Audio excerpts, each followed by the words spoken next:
Stop whining and just let him freeze. I can't stand looking at him anymore." That was the voice coming through the dusty aluminum air vent above my head. It was my wife. I was 33 years old.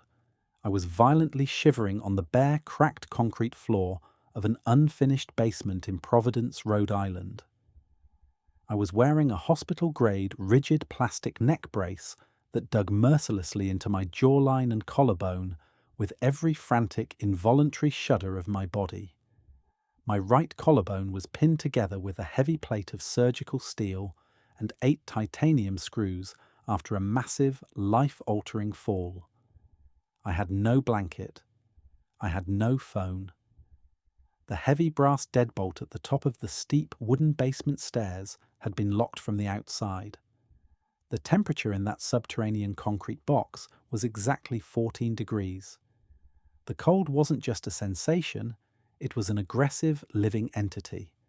It was sinking into my bones, freezing the moisture in my breath so that every exhale plumed into the pitch-black air like phantom smoke. The extreme drop in temperature was making the metal hardware bolted into my freshly drilled shoulder bone shrink and throb with a kind of blinding, white-hot agony that made me want to vomit aggressively onto the floor. I could feel my blood vessels constricting, my extremities going numb as my body desperately tried to pull all its remaining warmth into my core. My teeth were chattering so violently I thought the enamel might shatter. Then I heard the second voice filtering through the narrow slats of the floorboards above. A man's voice, coming from a phone call that shouldn't exist. "Are you sure he can't hear us?" the man asked, his voice compressed and tinny through the phone's speaker, yet unmistakably clear in the dead silence of the basement. "He's locked down there," she laughed. It was a cold, sharp, utterly hollow sound, a sound devoid of any human empathy. "He's heavily medicated. Even if he heard, who's going to believe him? Just tell me you got the paperwork ready." "It's ready," the man replied, "but we need to be careful." "I am careful," she snapped back. "Just do your job." "I am, but if he wakes up and starts making noise?" "Let him make noise," she sneered. "He's a crippled ghost. By morning, it won't matter anyway." She didn't know I was entirely lucid. She had no idea that I had spit her heavy, opiate-based painkillers into a crumpled paper napkin 3 hours earlier, tucking the little white pills into the cushion of my armchair. 9 weeks later, the exact audio of that incredibly damning conversation, recovered from a shattered, dust-caked piece of cheap black plastic she thought she had destroyed forever, played through the high-fidelity speakers of a packed, dead-silent Providence courtroom. The air in that courtroom was thick, smelling faintly of lemon wood polish, old paper, and the sharp tang of nervous sweat. When that digital recording finished playing, echoing off the high oak-panelled walls, my wife's face lost every single ounce of its colour. The flush of arrogant confidence drained away, leaving her skin the colour of dirty snow. Her knees literally gave out beneath her tailored designer skirt. She had to violently grab the heavy mahogany edge of the defense table, her knuckles turning bone white, just to keep from hitting the linoleum floor. The silence that followed the recording was absolute, suffocating, and beautiful. But to understand how we got to that courtroom, and why watching her meticulously curated life disintegrate into absolute ash was the most profoundly satisfying moment of my entire earthly existence, you need to know exactly how I ended up freezing to death on that basement floor. My name is Cormac Reyes. For the last 10 years, I've been a certified residential home inspector here in Providence. It's not a glamorous job. There are no corner offices, no stock options, no corporate retreats. I spend my days crawling under rotting Victorian porches, shining heavy-duty tactical flashlights into damp, spider-infested crawl spaces, and telling angry, commission-hungry real estate agents that the roof on their $500,000 listing is completely compromised and about to cave in. I deal in the reality of structures. I look for the rot that people try to hide behind a fresh coat of expensive paint. I grew up in the kind of working-class neighborhood where you either learned how to fix broken things with your own two hands, or you learned to live with them broken forever. My parents worked insane, soul-crushing hours just to keep the lights on. My dad moving heavy freight at a shipping yard down by the water. My mum cleaning corporate offices downtown from midnight until dawn. Because of their schedules, I was mostly raised by my grandpa Arturo. Arturo was a quiet, deeply observant man who survived a brutal, impoverished childhood in a different country by learning early on to keep his mouth shut and his eyes wide open. He was a master carpenter, and his hands looked like they were carved out of petrified wood, calloused, scarred, and infinitely steady. He smelled perpetually of sawdust, machine oil, and strong black tea. He didn't give out life advice very often, preferring to teach by example, but when he did speak, his words stuck to your ribs like a heavy meal. He had this one specific saying he used whenever he caught my cousins or me trying to lie about breaking a window or scratching a truck door. He'd crouch down to our eye level, tap a thick calloused finger against his temple, and say, "A liar always forgets where they buried the shovel, Cormac. The truth doesn't need to be remembered, but a lie requires a map. Eventually they lose the map." I didn't fully understand the immense tactical weight of that phrase until I was staring down the barrel of my own completely destroyed marriage. If I have a superpower in this life, it's not some genius-level intellect or photographic memory. It's a quiet, methodical habit I picked up from spending thousands of hours in Grandpa Arturo's woodshop. I notice things, physical things, spatial anomalies. I notice when a picture frame on a hallway wall has been shifted 1/4 of an inch to the left, exposing a sliver of unfaded paint. I notice when the brass latch on a guest room window has been wiped perfectly clean with a chemical solvent, while the rest of the sill is coated in a fine layer of seasonal dust. I remember exactly where objects belong in a room, the angles they rest at, the shadows they cast. That one, seemingly mundane professional trait? It is the sole, undeniable reason I am not currently buried in a cheap frozen cemetery plot right now. Before everything went to hell in a handbasket, my life was aggressively, comfortingly normal. I woke up at 4:30 a.m.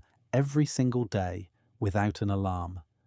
I drank cheap dark roast coffee, black, straight from a chipped ceramic mug. I drove my battered, rust-spotted Ford Ranger from neighborhood to neighborhood, looking for signs of dry rot, faulty aluminum wiring, and sinking foundations. I lived below my means. I was quietly saving every spare dollar to buy a small, isolated piece of land up in Maine. A place with towering pine trees, a freshwater creek, and zero cell phone reception. That was the dream. Quiet, solid, real. Then I met Imogen. If I could somehow travel back in time to the rainy Tuesday evening, I walked into that downtown artisanal bakery and saw her standing in line, I would tackle my younger self directly into oncoming traffic. It would have saved me an unimaginable amount of physical and psychological pain. Imogen was striking, not just conventionally pretty, striking in a way that commanded the oxygen in the room. She had sharp, aristocratic features, dark, flawlessly styled hair, and this intense, unbroken eye contact that made you feel like you were the absolute center of the universe. She worked as a high-end corporate event coordinator, which meant she spent her entire professional life organizing chaos into a flawless, highly profitable illusion of perfection. It happened by the cream and sugar station. I was tired, distracted by a text from a client, and I misjudged the distance to the counter. I bumped into her shoulder. My steaming cup jerked, and a splash of scalding black coffee sloshed over the rim, splattering directly onto the scuffed leather of my work boots. "Whoa, hey, watch it," I muttered, instinctively stepping back. Oh my God, I am so incredibly sorry, she said, spinning around. Her eyes were a piercing, stormy grey, wide with exaggerated concern. It's fine, I said, my voice gruff. I reached for the stainless steel napkin dispenser. They're work boots. They've seen worse than a little French roast. It was actually an Ethiopian blend, she corrected, a small teasing smile playing at the corner of her lips. She reached out, her cool manicured fingers brushing against my rough knuckles as she handed me a thicker stack of brown paper napkins. I'm Imogen, by the way, the clumsy girl who owes you a new pair of boots. I'm Cormac, I replied, kneeling slightly to wipe the hot liquid from the worn leather. And if you buy me new boots, I'll have to spend 3 miserable months breaking them in. So let's just call it even. Cormac, she repeated softly, testing the syllables on her tongue. That's a very grounded name.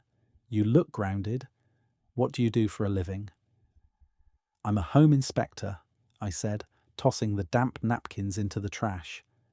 I crawl into dark, damp places and tell people their houses are falling apart. Fascinating, she said, leaning in just a fraction of an inch. I'm an event coordinator. I basically do the exact opposite. I make everything look perfect, even if it's completely falling apart behind the scenes. God, I was a colossal idiot. I thought she was entirely out of my league. She was sophisticated, articulate, and wore coats that cost more than my truck. She told me later that she liked how solid and unpretentious I was. You're real, Cormac, she said on our 3rd date.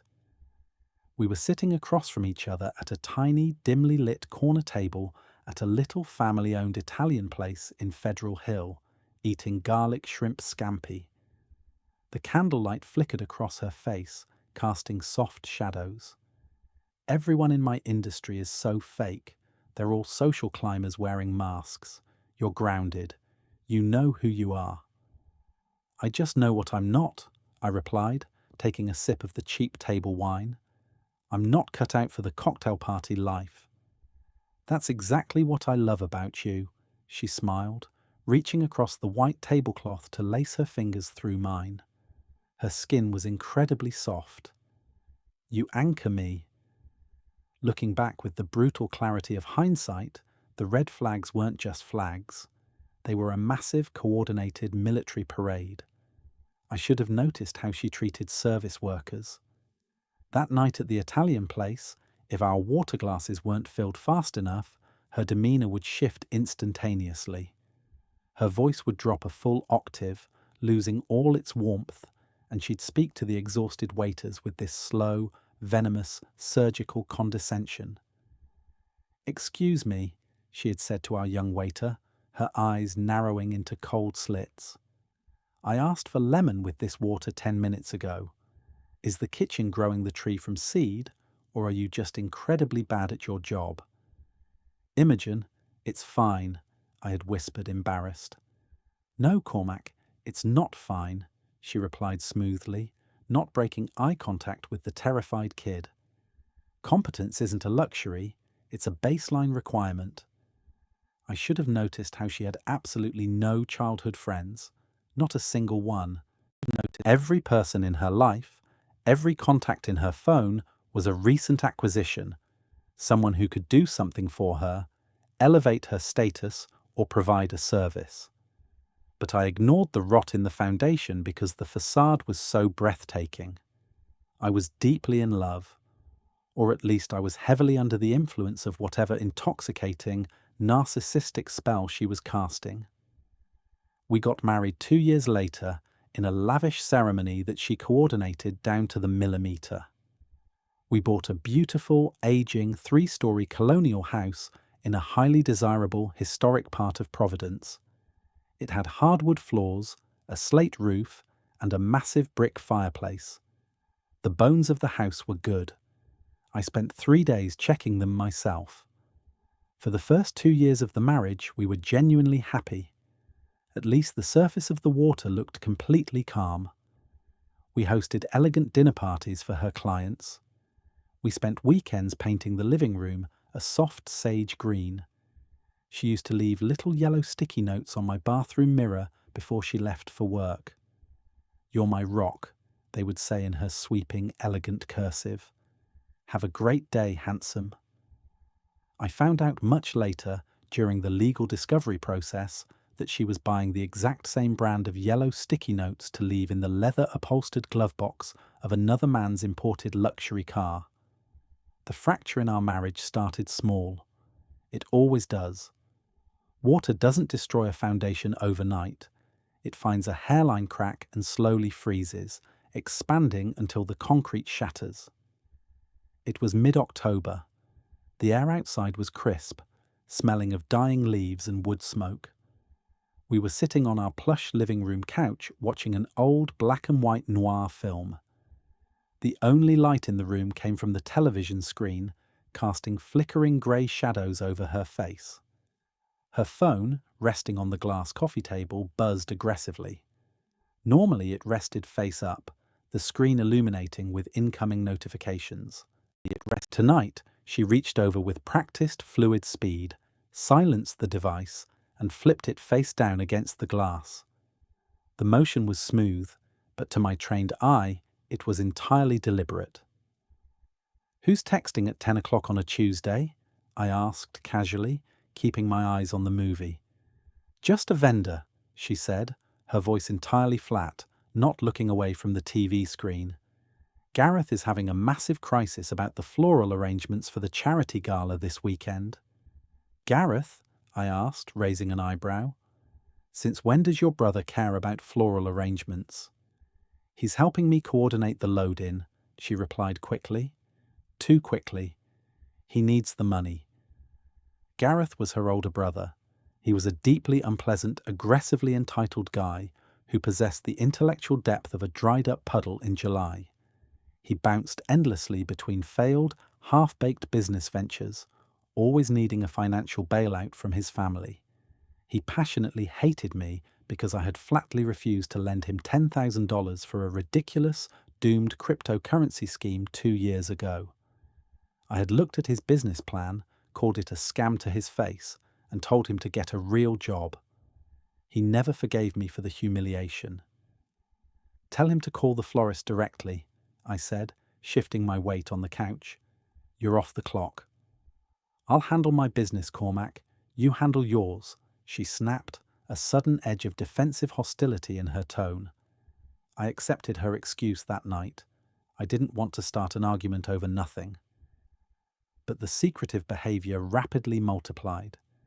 2 weeks later, the 6-digit passcode on her phone mysteriously changed. She had used our wedding anniversary for years.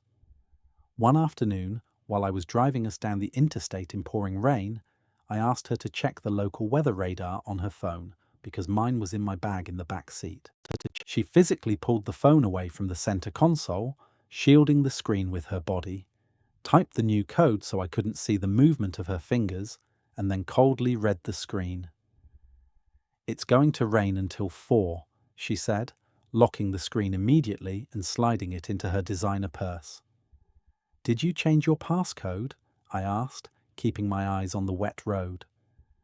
"Corporate policy," she lied without missing a beat. "The agency upgraded our security protocols. Why are you checking up on me?" Then came the sudden, uncharacteristic generosity. She bought me a heavy $400 mechanical watch out of nowhere. She handed it to me in the kitchen, still in its velvet box. "Just because I love you," she said, leaning in and kissing my cheek. The kiss felt completely hollow. The watch felt heavy and wrong on my wrist. It felt exactly like a guilt tax, a physical bribe to keep me blind to the shifting architecture of our life. I told myself I was being paranoid. The grueling, high-stakes schedule of her event planning business was just stressful. It wasn't nothing. I buried the dread. The first real, undeniable crack, the moment I physically felt the icy dread pool in the pit of my stomach, happened on a rainy Thursday afternoon in late November. I came home 3 hours early because a nervous client cancelled a foundation inspection at the last minute. I parked on the street, walked up the driveway, and quietly unlocked the front door. The house smelled faintly of roasted garlic and her expensive peppermint tea. I walked down the hardwood hallway and into the kitchen. Imogen was standing by the stainless steel sink, her back to me, talking softly on her phone. Her voice was incredibly low, intimate, soft.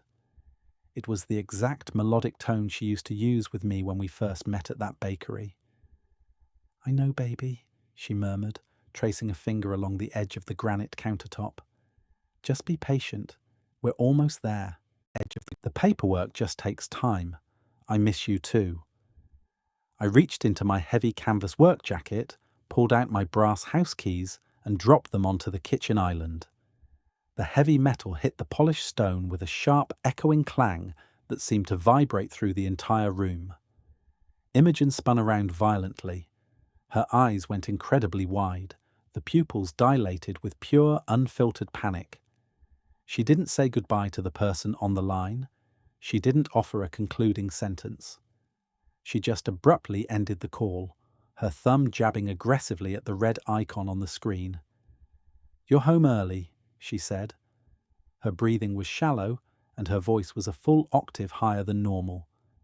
"Client cancelled," I said, leaning against the island, crossing my arms. "Who was that?" "Gareth," she said instantly, smoothly. The panic vanished behind a mask of mild annoyance. "He's having lady trouble again. His girlfriend kicked him out. I was just giving him a pep talk." My hands went entirely cold.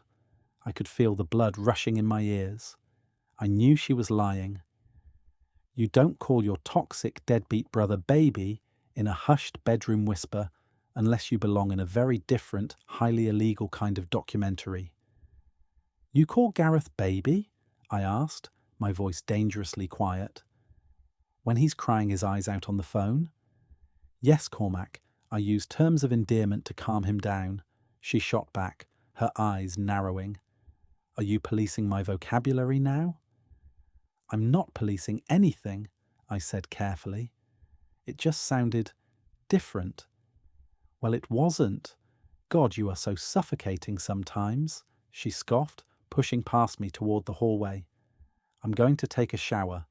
Don't touch my laptop. I have spreadsheets open." But I didn't push it further. I didn't yell. I didn't demand to see the phone.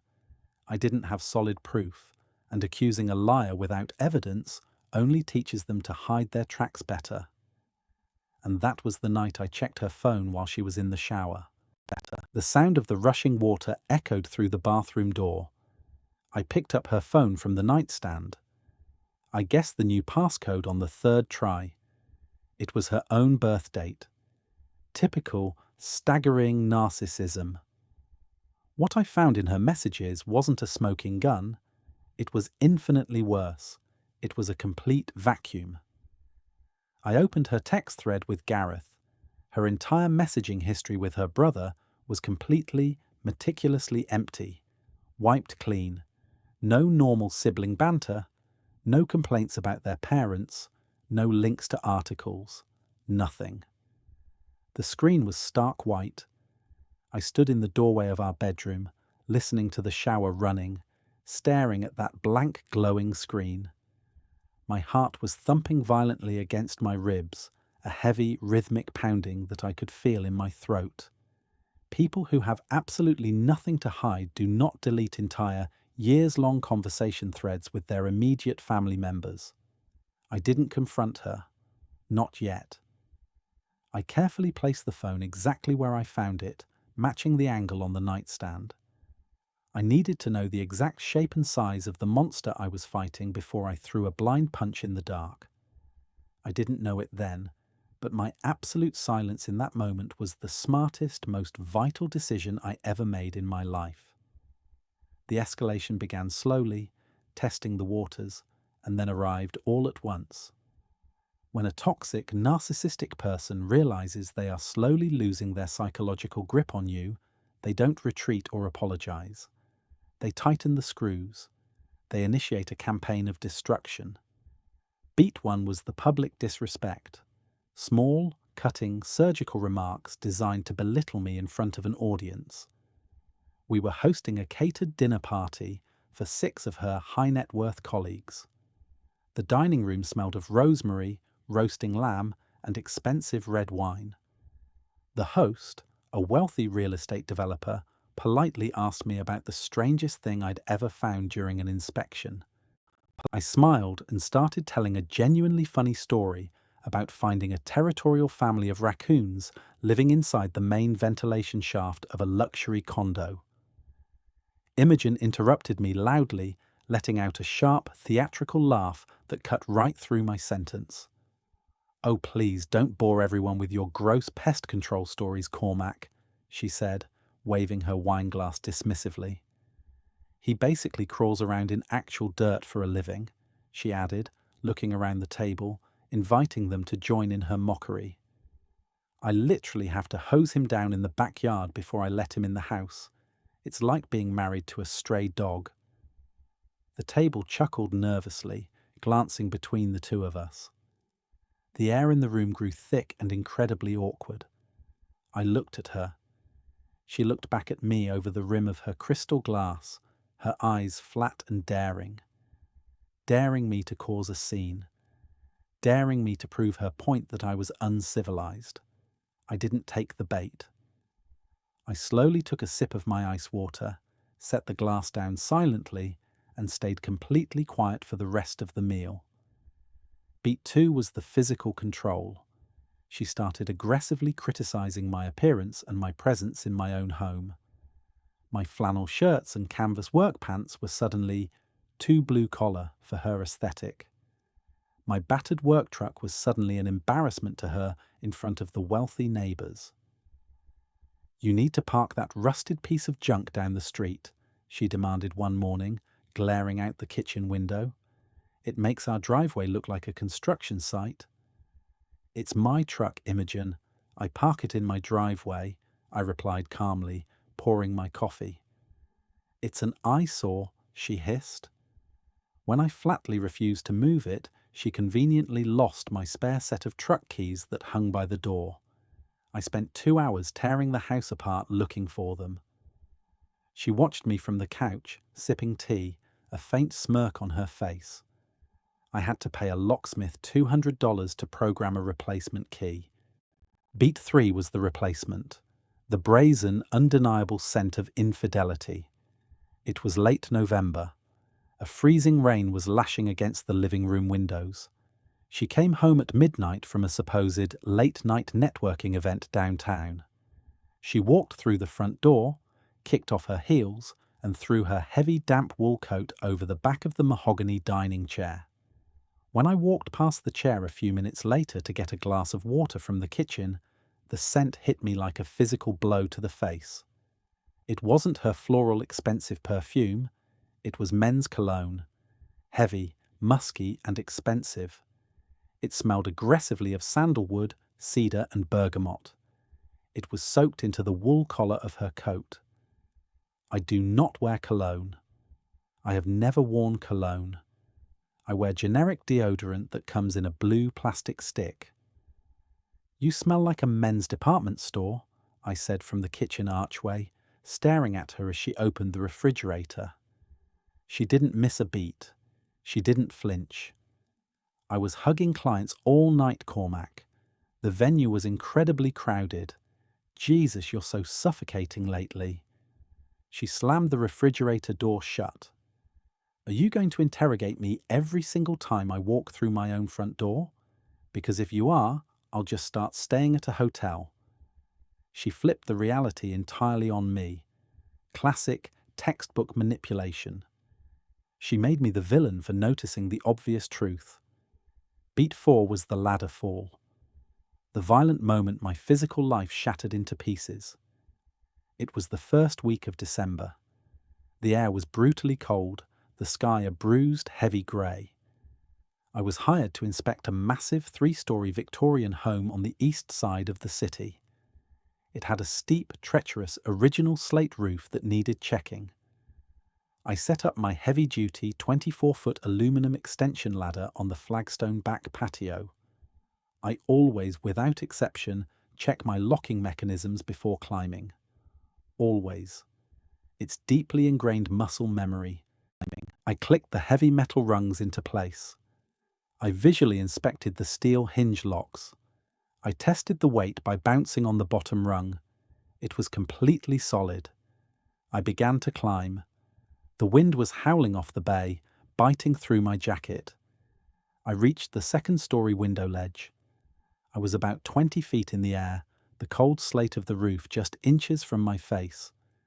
I was reaching to my tool belt for my heavy flashlight, shifting my weight slightly to the right, when the primary locking hinge on the right side of the ladder simply gave way. There was no warning groan. The thick metal snapped with a deafening sound exactly like a high-caliber gunshot echoing off the brick walls. The entire right side of the ladder collapsed instantly. The structure twisted violently to the left, throwing my center of gravity completely into the empty air. I didn't even have time to scream. The world flipped upside down. I fell 20 feet, plummeting through the icy air. I crashed violently through the wooden decorative trellis of the patio cover, splintering the thick wood into jagged shards, and slammed directly onto the unforgiving flagstone pavement below. The brutal impact knocked the breath out of my lungs with such absolute crushing force that my vision went entirely black, exploding into bursts of white static. I heard a sickening, wet crunch deep inside my right shoulder. My head whipped backward, my neck snapping against the freezing stone.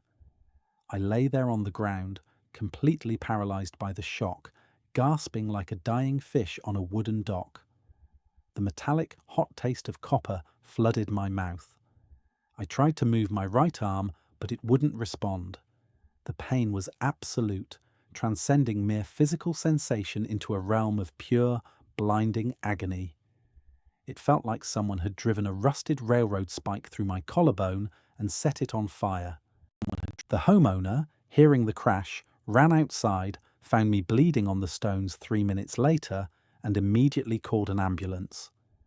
At the emergency room, the trauma surgeon looked at my x-rays and told me I was incredibly lucky to be breathing. I had a fractured cervical vertebra in my neck, just a hairline fracture, but severe enough to require me to wear a rigid, suffocating plastic neck brace 24/7 to prevent spinal cord damage. My right collarbone, however, was entirely obliterated, shattered into 3 jagged pieces. They had to rush me into emergency orthopedic surgery, slicing my shoulder open to install a thick steel plate and 8 heavy titanium screws to pull the bone fragments back together. I woke up the next morning in a heavy, nauseating haze of intravenous morphine. The hospital room was sterile, aggressively white, smelling of bleach and iodine, and humming with the rhythmic sounds of medical machinery. Imogen was sitting in the cheap plastic visitor's chair by the window. She wasn't crying. Her makeup was flawless. She was rapidly scrolling through her phone, her thumb swiping with bored efficiency. When she finally glanced up and saw my eyes were open, she didn't rush over to the bed. She didn't reach for my hand. She slowly locked her phone, dropped it into her designer purse, walked to the side of the metal bed, and looked down at me. She looked at me the way a vegan looks at the floor of a slaughterhouse, with pure, unadulterated disgust. "Do you have any idea how much this is going to cost us?" she whispered, her voice venomous. Not, "Are you okay?" Not, "I was so terrified." I fell, I croaked. My throat was incredibly raw and burning from the surgical breathing tube. Every syllable was an effort. "You were careless," she snapped, leaning closer, her eyes cold. "You didn't check your gear. And now I have to deal with the massive financial and logistical fallout of your stupidity. I have 3 massive galas to plan this month, Cormac. I am working 18-hour days. I do not have the time or the energy to be a nursemaid." "The ladder," snapped Imogen. I wheezed, trying to shift my weight and immediately crying out as fire shot through my pinned shoulder. I almost died. "Oh, please, stop being so theatrical. You broke a bone. She rolled her eyes. I have to get to the office. Beat 5 was the hospital abandonment. She left the room exactly 20 minutes later, complaining about the cost of hospital parking. She didn't come back to visit me for 3 entire days. The exhausted nurses looked at me with deep, silent pity as I struggled to feed myself ice chips with my left hand. I lied to them, saying she was just overwhelmed with a massive corporate project. The lie tasted like dry ash in my mouth. When I was finally discharged from the hospital a week later, I was a complete physical wreck. I was strapped tightly into the rigid, suffocating neck collar that kept my head locked facing forward. My right arm was immobilized in a heavy, restrictive sling, strapped tightly to my torso to prevent the freshly drilled screws from tearing out of the bone. I could barely walk without agonizing pain shooting down my spine into my legs. I needed help getting out of bed. I needed help putting on my socks. I was entirely vulnerable. Beat 6 was the isolation and the medical gaslighting. The day after I came home, Imogen walked into the bedroom while I was trying to sleep off the pain. She picked up my cell phone from the nightstand and slipped it into her pocket. "What are you doing?" I asked, my voice weak. "I'm taking this," she said calmly. "The doctor said you need absolute unbroken rest. No screens, no stress. You're obsessing over work emails."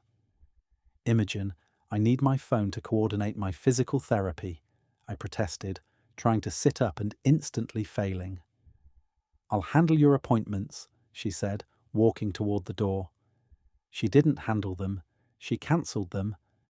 When I asked for my prescribed pain medication that evening, the agony in my shoulder becoming unbearable, she handed me 2 generic ibuprofen. "Where are the painkillers?" I asked, my breathing shallow with pain. "I flushed them," she said, looking at herself in the mirror as she applied night cream. "The doctor called. He said you need to taper off immediately to avoid opiate addiction. You'll just have to tough it out. Stop being a baby." She lied. She cut me off from the outside world and left me to suffer through excruciating pain and minor withdrawal, entirely dependent on her for everything. Beat 7 was the invasion.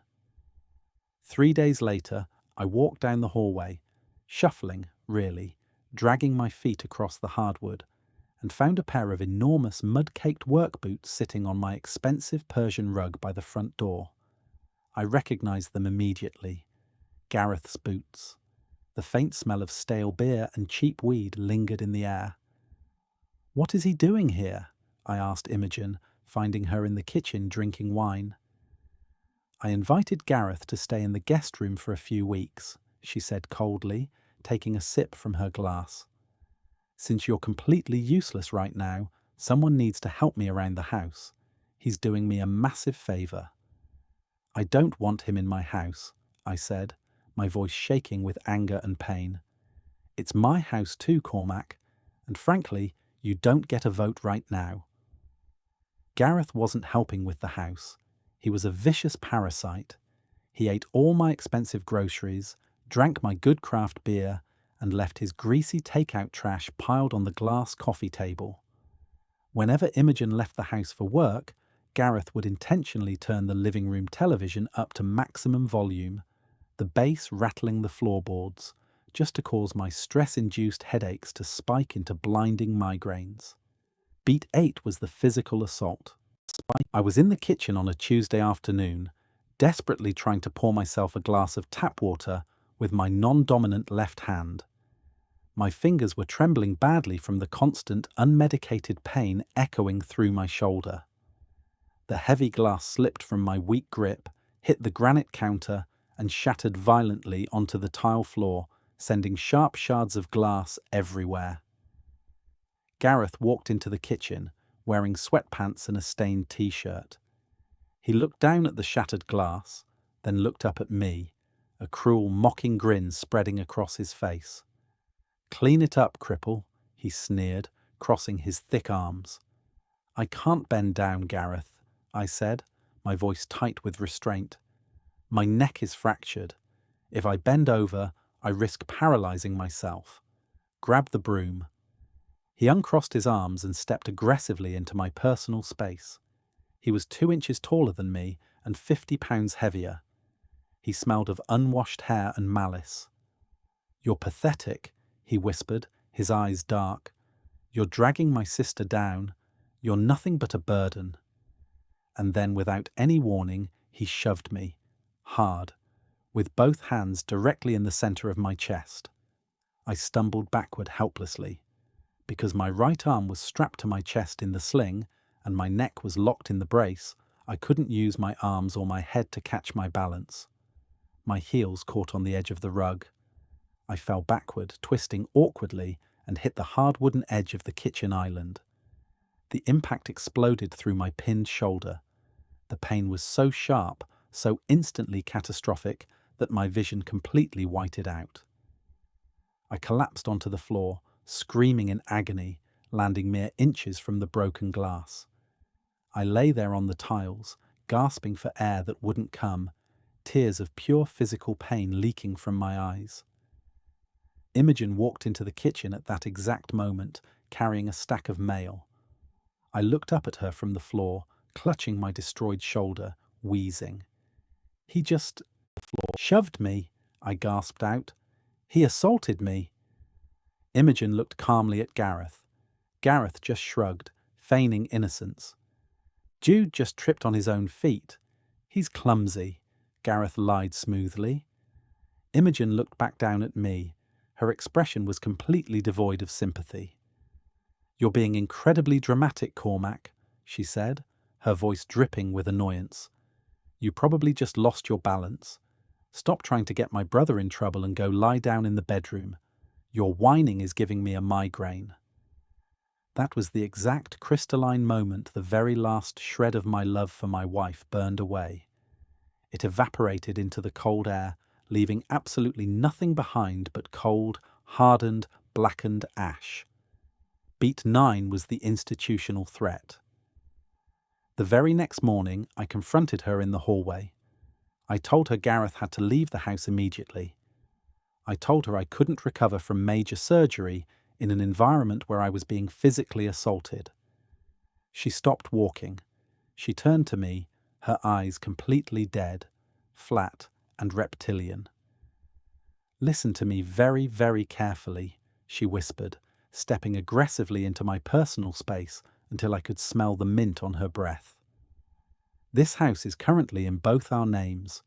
If you try to kick my brother out, or if you raise your voice to me again, I will pick up my phone and I will call the Providence police. I will rip my own shirt. I will tell them that you grabbed me with your good hand and threw me against the wall. I will cry, Cormac. I will tell them I'm absolutely terrified of my violently unstable, medicated husband." She paused, letting the threat hang in the air like a guillotine blade. "Who do you think they are going to believe?" she asked softly. "The successful, well-dressed corporate event planner with no criminal record? Or the scruffy blue-collar construction guy who looks like he's strung out on painkillers? You'll be in a holding cell by noon." She smiled. A genuine, terrifying, psychopathic smile. "Sign the house deed entirely over to me," she whispered. "Put it in a trust under my name. Do that, and maybe I'll let you recover in peace." She was trying to steal the house. She was trying to strip me of my only asset while I was physically helpless. That was the end game. Beat 10 was the breaking point, the basement lockout. It was early December. A massive, brutal nor'easter was hitting the New England coast. Outside, the wind was howling like a wounded animal, violently rattling the antique window frames of the house. Snow was piling up by the foot against the glass. The temperature outside plummeted rapidly into the single digits. Imogen was hosting a small, highly catered planning dinner for her upcoming charity event committee in our formal dining room. There were 6 wealthy people over. They were drinking expensive imported wine, eating catered braised short ribs, and laughing loudly. I was confined to the living room, sitting rigidly in my armchair, wearing my neck brace, desperately trying to endure the throbbing, relentless ache in my neck and shoulder.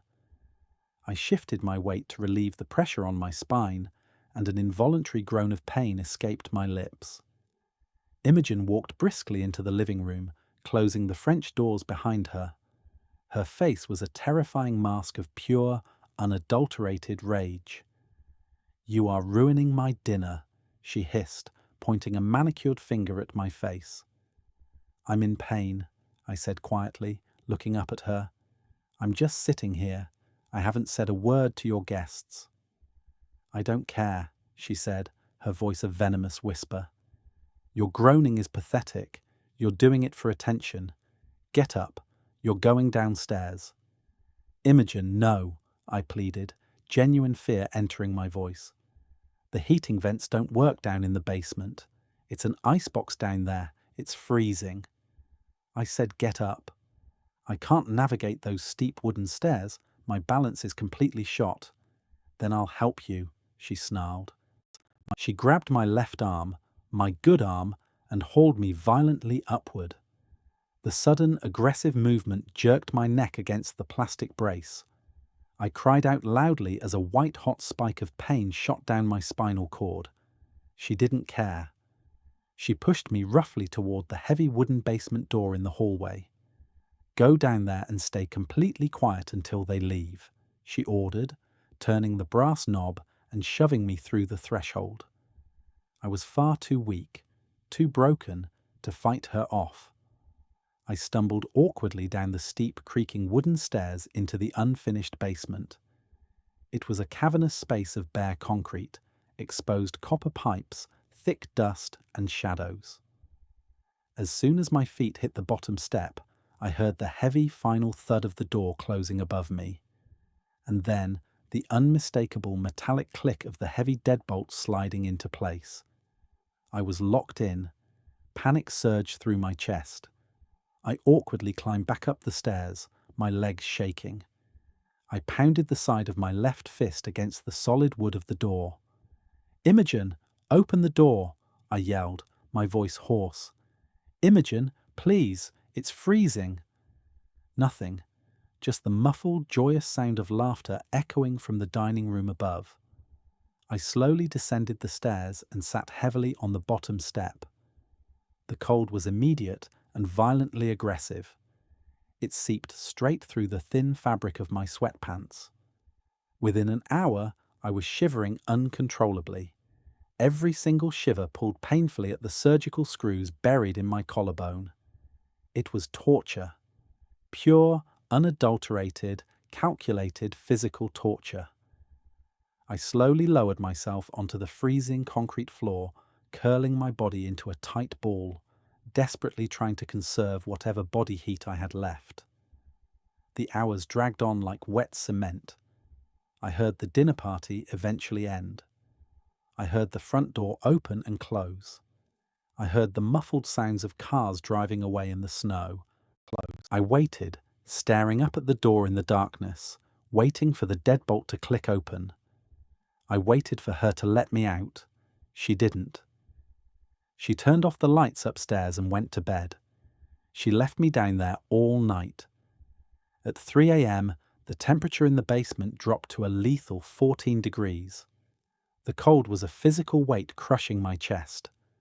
I was entirely losing feeling in my toes and fingers. My lips were numb. The terrifying realization washed over me. I thought I might actually freeze to death on the floor of my own house, and she would simply tell the police I wandered down there in a medicated daze and locked myself in by accident. And that's when I heard the voice echoing through the aluminum air duct directly above my head. "Stop whining and just let him freeze. I can't stand looking at him anymore." I forced my eyes open. I slowly, agonizingly dragged my stiff, freezing body up off the concrete floor. My joints screamed in protest. I stood on my tiptoes, stretching my neck upward, pressing my ear directly against the freezing cold metal of the vintage return vent set into the ceiling joists. She was standing right above the iron grate in the living room floor. She was pacing. She was on a phone call. "Are you sure he can't hear us?" the man asked through the tinny speaker. "He's locked down there," she laughed cruelly. "He's heavily medicated. Even if he heard, who's going to believe him? Just tell me you got the paperwork ready." "It's done," the man said. I recognized the voice immediately. It was Julian Mercer, a slick, high-end real estate lawyer she worked with frequently, a man who had eaten dinner at my table. "The life insurance policy is officially updated. If the complications from his fall turn fatal, the payout is $715,400. All direct to you, tax-free. But we need to make absolutely sure the ladder thing looks legit if the insurance adjusters dig into it." My blood ran cold, legit colder than the freezing basement air. My shivering completely stopped. "The ladder was perfect," Imogen said, her voice dripping with arrogant pride. "Gareth filed the locking hinge down with a Dremel tool in the garage while Cormac was sleeping. It snapped exactly like it was supposed to. Honestly, I'm genuinely annoyed it didn't just break his neck completely on impact. It would have saved us all this divorce hassle and waiting around." I stopped breathing. The darkness of the basement seemed to spin around me. It wasn't an accident. It was never an accident. My wife and her brother had intentionally, methodically sabotaged my climbing equipment. They had actively tried to murder me. And now they were simply waiting for me to die from hypothermic exposure or medical complications so she could collect $715,400 to start a new life with her lawyer boyfriend. I stood there in the freezing dark, my breath pluming in the air, listening to the woman I married plan my funeral with her lover. "Just be careful with that burner phone, Imogen," Julian warned through the speaker. "If he somehow finds it, or if Gareth opens his stupid mouth—" "He's a crippled idiot," Imogen scoffed dismissively. "He's not finding anything. I keep it tucked under the—" Suddenly, there was a loud, sharp clattering sound above me, a sharp gasp of panic. "Damn it!" Imogen swore loudly. I heard something heavy and plastic sliding, bouncing rapidly off the sheer metal walls of the ductwork, down, down, down inside the walls of the house. She had dropped the burner phone. She had been pacing, gesturing, and it slipped from her fingers, falling perfectly through the wide decorative slats of the vintage cast-iron floor grate in the living room, plummeting straight into the HVAC return duct. I heard her frantic footsteps stomping around directly above my head. She grunted as she tried to pull the heavy iron grate up from the floorboards, but it wouldn't budge. It was an antique cover, tightly bolted into the hardwood. I knew that for an absolute fact, because I had meticulously bolted it down myself 3 years ago to stop it from rattling when we walked past. "I dropped it," she hissed into her smartwatch, panic lacing her voice. "It went down the floor vent. It's fine, it's fine. It's stuck deep in the duct. He can't reach it anyway. The grate is bolted shut." "Leave it," Julian ordered. "Just go to sleep." She hung up. I heard her heavy footsteps walk away, retreating down the hall to the master bedroom. I stood alone in the dark.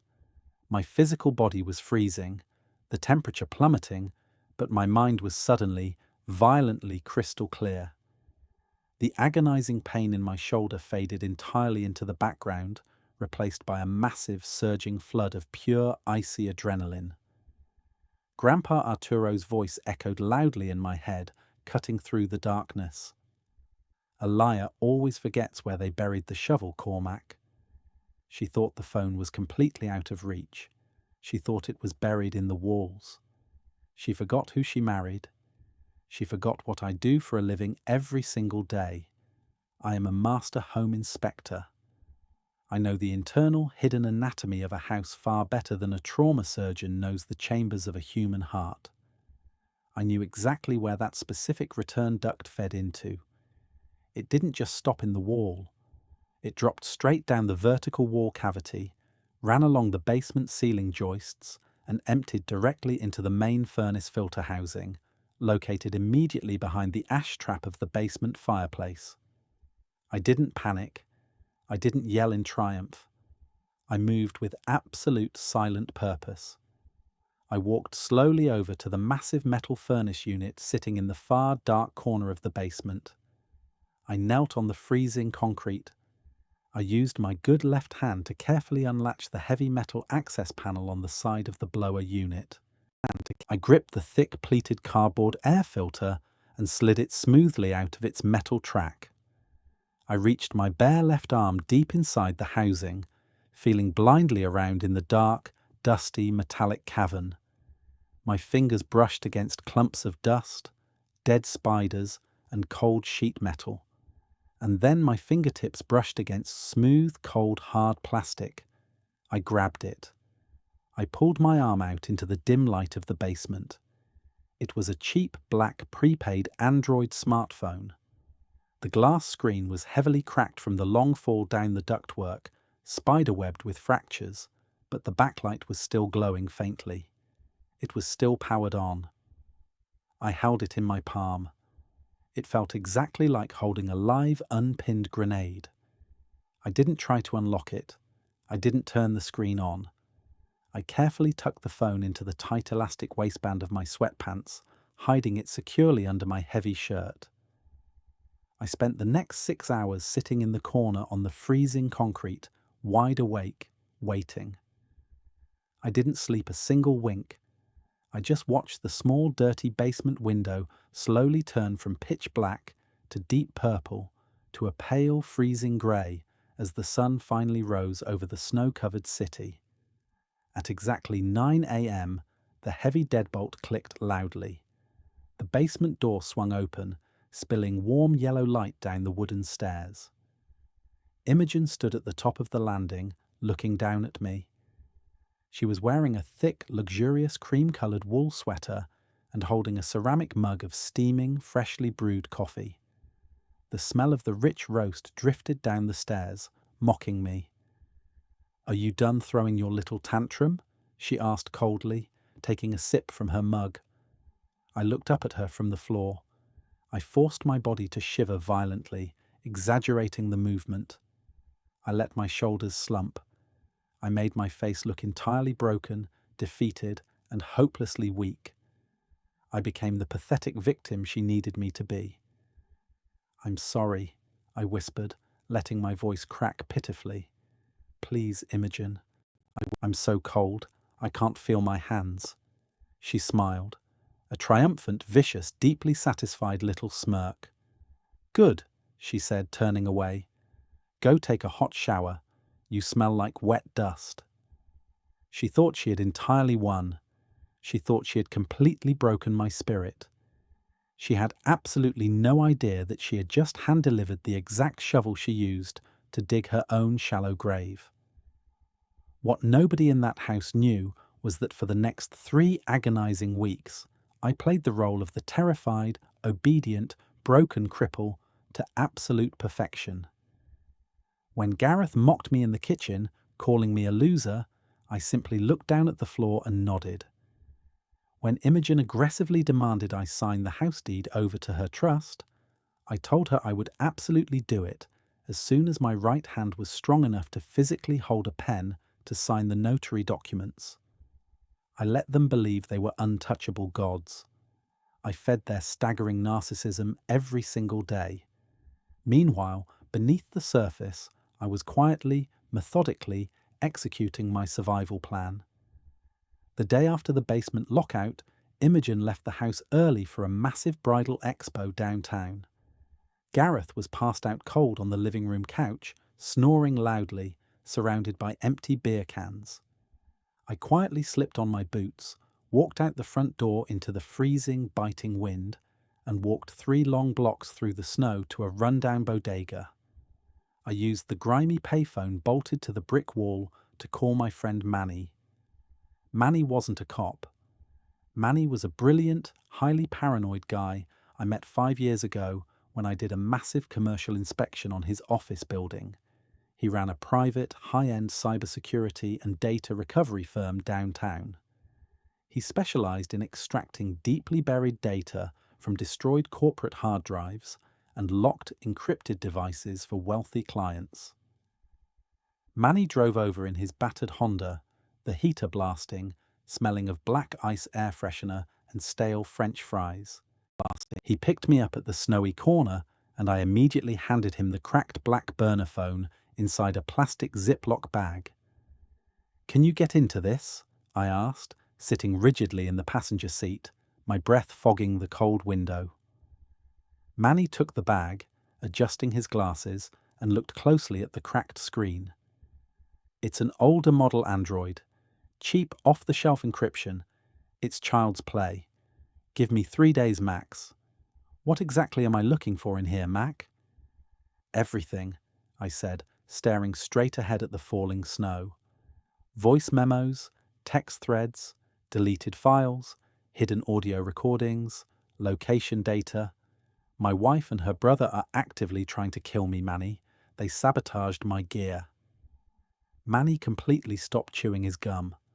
He slowly turned his head, looking at my bruised face, and then down at the heavy plastic hospital brace locking my neck in place. His eyes hardened. He nodded slowly, slipping the bag into his jacket pocket. "I got you, brother," Manny said quietly. "I'll gut this thing to the motherboard." 3 days later, Manny met me at the same corner. He handed me a small encrypted black USB drive. "It's an absolute goldmine, Mac," Manny told me, his voice incredibly grim, his hands tight on the steering wheel. She was incredibly sloppy. She didn't know how to properly scrub a device. The phone was factory set to automatically back up audio of every single phone call to a hidden internal storage folder. I got the entire call from the air vent. I got dozens of deleted text messages to her brother explicitly detailing how to grind down the ladder hinge. I got the fraudulent life insurance documents she forwarded to Julian's private email. I took the small plastic drive. My left hand was shaking violently, but it wasn't from the freezing cold outside. It was the adrenaline of holding pure, undeniable salvation. "Are you going straight to the cops with this?" Manny asked, looking concerned. "Not yet," I said, gripping the drive tightly. "If I go to the cops right now, quietly, she'll deny it. She'll claim I illegally faked the audio with AI.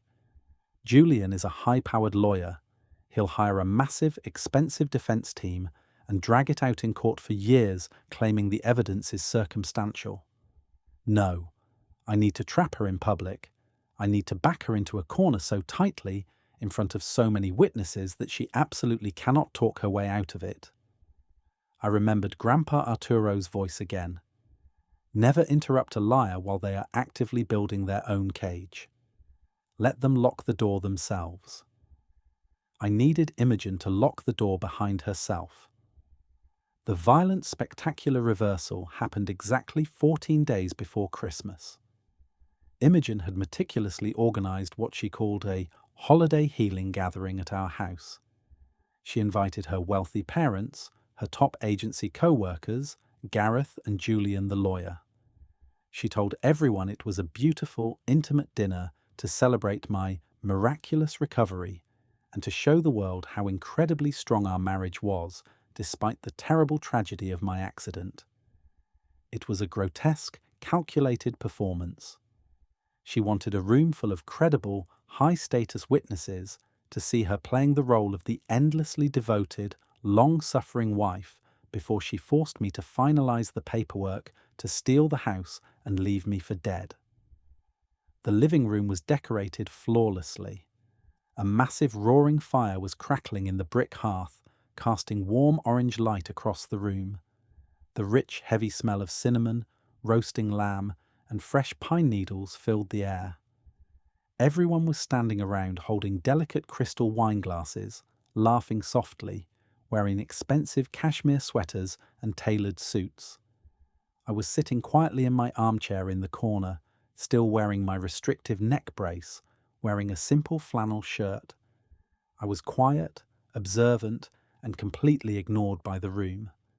At exactly 8 p.m., Imogen stepped to the center of the room and lightly clinked her heavy silver fork against her crystal wine glass. The sharp, clear ringing sound brought the room to an immediate, respectful silence. She stood by the fireplace, looking absolutely radiant in a dark green silk dress. Julian was standing casually near the mantel, smiling warmly at her. Gareth was leaning heavily against the far wall, drinking my expensive scotch, looking bored. "I want to thank everyone so much for coming tonight," Imogen said, her voice thick with perfectly calibrated fake emotion. She placed a hand over her heart and looked directly at me with shining, teary eyes. "These last few months have easily been the hardest, darkest days of our lives. Watching Cormac suffer so much, it almost completely broke my spirit. But it taught me so much about resilience. It taught me about the true meaning of love." Her co-workers let out a soft, collective "all." Her mother dabbed the corners of her eyes with a lace tissue. "Cormac," she said, walking slowly over to my chair and gently taking my left hand in both of hers. "You are so incredibly strong. And to prove exactly how committed we are to our future together, Julian brought some legal paperwork tonight. We're officially putting this beautiful house into a joint trust, to protect our assets, to protect us, together, forever." Julian stepped forward, pulling a thick, meticulously typed stack of legal papers from his leather briefcase and handed them to Imogen. She placed them on the side table next to me, along with a heavy silver Mont Blanc fountain pen. She wanted me to sign away my home, my last remaining asset, in front of an audience of her peers, knowing I was far too cowardly and broken to cause a scene in public. I looked down at the stack of papers. I looked at the silver pen. Then I slowly looked up at her face. "I'm not signing this, Imogen," I said. My voice was incredibly calm, steady. It was louder and deeper than I had spoken in over 2 months. The entire room went instantly, shockingly dead silent. The crackle of the fire suddenly sounded incredibly loud. Imogen's perfect, loving smile tightened slightly at the corners. Her grey eyes flashed with a sudden, violent warning. She leaned in close. "Cormac, baby," she whispered, forcing a nervous chuckle for the room. "You're confused. The medication is making you groggy." "I haven't taken the medication in 3 weeks, Imogen," I said, my voice projecting clearly across the room. "My mind is perfectly clear." I stood up, slowly, deliberately. I ignored the dull ache in my shoulder. I stood to my full height, towering over her. The room watched me in stunned, breathless silence. Julian shifted uncomfortably by the fireplace. "Julian," Imogen said quickly, her voice pitching up in panic. "I think he's having a bad reaction. Cormac, please just give me the pen. Let's not do this in front of our guests. You're embarrassing yourself." "Embarrassing myself?" I asked, looking around the room at the shocked faces of her parents. "By refusing to sign a fraudulent trust that gives you sole control of the estate if I miraculously succumb to my injuries that you actively caused? That is a disgusting, insane thing to say," Imogen gasped, taking a step back, her hands flying to her mouth in mock horror. "You are deeply sick, Cormac. Your brain is injured." I reached deep into the left pocket of my flannel shirt and pulled out a small black Bluetooth remote control. Earlier that afternoon, while Gareth was sleeping off a hangover, I had secretly connected Manny's extracted audio files to the massive, multi-$1,000 Sonos surround sound system Imogen had proudly installed in the living room ceiling. "I found your burner phone, Imogen," I said loudly, holding the remote up. "The black one. The one you dropped down the living room floor vent the night you locked me in the freezing basement." Her face instantly froze. It was absolute, statuesque, terrifying paralysis. The colour drained from her skin so fast she looked like a corpse. Julian flinched violently, spilling his dark red wine onto the expensive Persian rug. The liquid soaked into the white wool, looking exactly like fresh blood. Gareth pushed himself off the wall, his face turning red with sudden rage. "Hey, you shut your crazy mouth, man," he started, taking a threatening step toward me. I pressed the silver button on the remote. The digital audio boomed instantly through the high-definition ceiling speakers. It was incredibly crisp, perfectly clear, deafeningly loud. The ladder was perfect. Imogen's recorded voice echoed violently through the silent room, the arrogant tone unmistakable. Gareth filed the locking hinge down with a Dremel tool in the garage while he was sleeping. It snapped exactly like it was supposed to. Honestly, I'm genuinely annoyed it didn't just break his neck completely on impact. It would have saved us all this divorce hassle. The sound of her mother gasping was so sharp and sudden it sounded like a physical gunshot in the room. One of her co-workers dropped a crystal glass. It shattered on the hardwood floor, but nobody moved a muscle. The recording seamlessly continued. Julian's slick, measured voice came through next, filling the space. "The life insurance policy is officially updated. If the complications from his fall turn fatal, the payout is $715,400, all direct to you tax-free. But we need to make absolutely sure the ladder thing looks legit." I pressed pause. The silence that rushed back into the room was heavy, suffocating, and absolute. I looked at Imogen. Her skin was the colour of old, wet paper. Her mouth was opening and closing repeatedly, like a fish pulled out of the water, but no sound was coming out. Her perfectly curated facade had completely, instantly vaporized. She looked frantically at her co-workers, who were staring at her in sheer, unadulterated terror. She looked at her mother, who was backing away from her slowly, a trembling hand covering her mouth in sheer horror. "You—" Imogen finally stammered, her voice a broken, pathetic croak. Her hands were shaking so violently her silver bracelets rattled. That's AI. It's computer-generated. It's a fake. He's crazy. He made it on a computer to ruin me." "It's not fake, Mrs. Reyes," a deep, authoritative new voice said from the hallway archway. Every head in the room whipped around. Two heavily armed uniformed Providence police officers and a stern-looking plainclothes detective walked slowly into the warm light of the living room. Manny had taken the USB drive directly to his contacts in the precinct 3 days ago.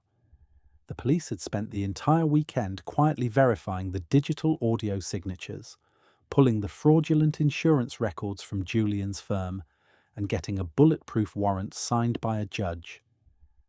"Imogen Vance," the detective said, his voice cutting through the smell of pine and lamb, stepping fully into the firelight.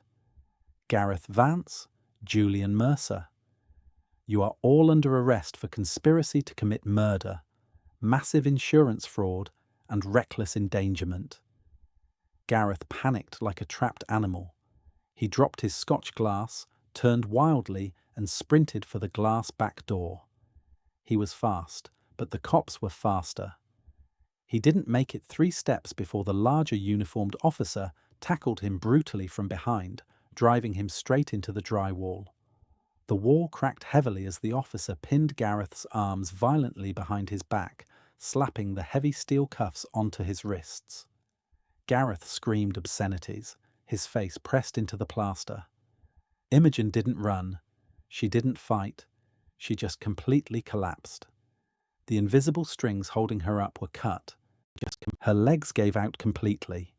She dropped heavily to her knees on the hard oak floor, sobbing hysterically, shaking her head side to side, her perfect hair falling into her face. "No, no, no, no, please," she wailed, reaching her shaking hands out toward Julian. "Julian, fix this. Do something." Julian didn't even look at her. His face was a mask of grim defeat. He slowly put his hands behind his back and let the second detective cuff him without saying a single word. He was a lawyer. He knew the evidence was insurmountable. he knew his life was instantly, permanently over. The officers grabbed Imogen by her upper arms and hauled her roughly to her feet. They pulled her arms behind her back and snapped the cold metal cuffs securely around her wrists. The sharp click of the ratcheting metal echoed in the quiet room. As they walked her slowly past my chair toward the front door, she abruptly stopped. She looked up at me. Her expensive mascara was running down her cheeks in thick, ugly black streaks. The terrifying mask of the polished, superior corporate event planner was completely gone. She just looked incredibly small, pathetic, terrified. "Cormac, please," she whispered, her voice breaking, actual tears streaming down her face. "I'm your wife.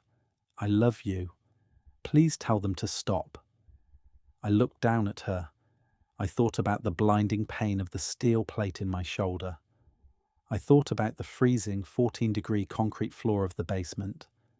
I thought about the absolute darkness. I gave her a small, quiet, profoundly peaceful smile.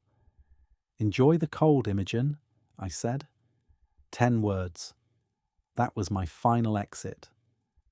Within a month, the cascading destruction of her life was absolute and irreversible. Julian Mercer flipped on them immediately to save his own skin. He handed the district attorney every single encrypted email, every deleted text message, and every forged signature on the trust documents. Despite his cooperation, he still lost his prestigious law license permanently and was sentenced to 8 miserable years in a federal penitentiary. Gareth cried uncontrollably at his sentencing hearing. The incredibly tough guy who violently shoved a crippled man weeping openly like a frightened toddler in front of the stern judge. Because of his prior record, he got 12 hard years in state prison for aggravated assault and felony tampering with life-saving equipment.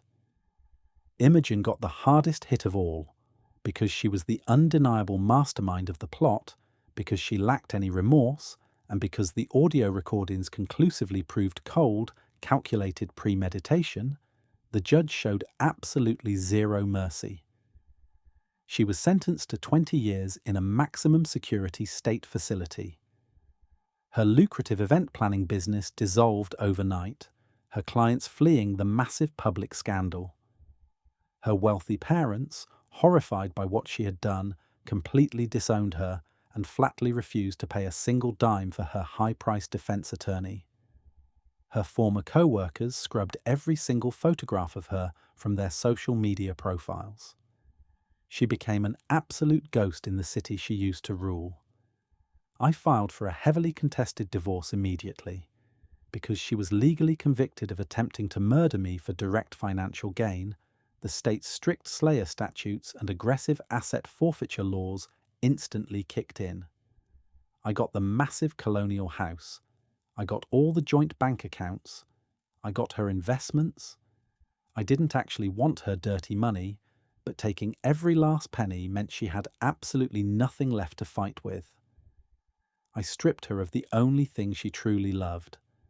I sold the beautiful tainted house in Providence 3 months later to a young couple. I couldn't bear to live there anymore. Every single time I walked down the hallway and looked at that heavy wooden basement door, my shattered shoulder ached with phantom cold. It's been 2 years now since that night. I'm 35 years old. My collarbone is fully healed, bound by steel and bone, though it still aches with a dull, rhythmic throb whenever the heavy rain rolls in off the coast. I don't work as a residential home inspector in the crowded city anymore. I left the concrete and the noise behind. I took the massive payout from the house sale and finally bought that isolated piece of land up in northern Maine. 70 pristine acres of dense towering pine forest, a rushing freshwater creek, and absolutely zero cell phone reception. I built a small, sturdy, beautiful timber frame cabin entirely by myself. I poured the concrete. I laid the floors. I checked the bones. The foundation is incredibly solid. Every single morning, I wake up at 4:30 a.m. without an alarm.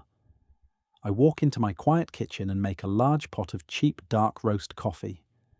I walk out and sit on my heavy wooden front porch, wrapped tightly in a thick wool blanket, and I watch the brilliant orange sun slowly come up over the jagged, endless tree line. The air is freezing, but it's a clean, honest cold. Sometimes, when the fierce winter wind blows hard through the swaying pines, making the timber creak, I think about Grandpa Arturo. I think about his rough hands and his quiet wisdom. A liar always forgets where they buried the shovel. Imogen meticulously dug a deep, freezing grave for me. She just forgot to look over her shoulder to check exactly who was holding the shovel when the heavy dirt finally started falling.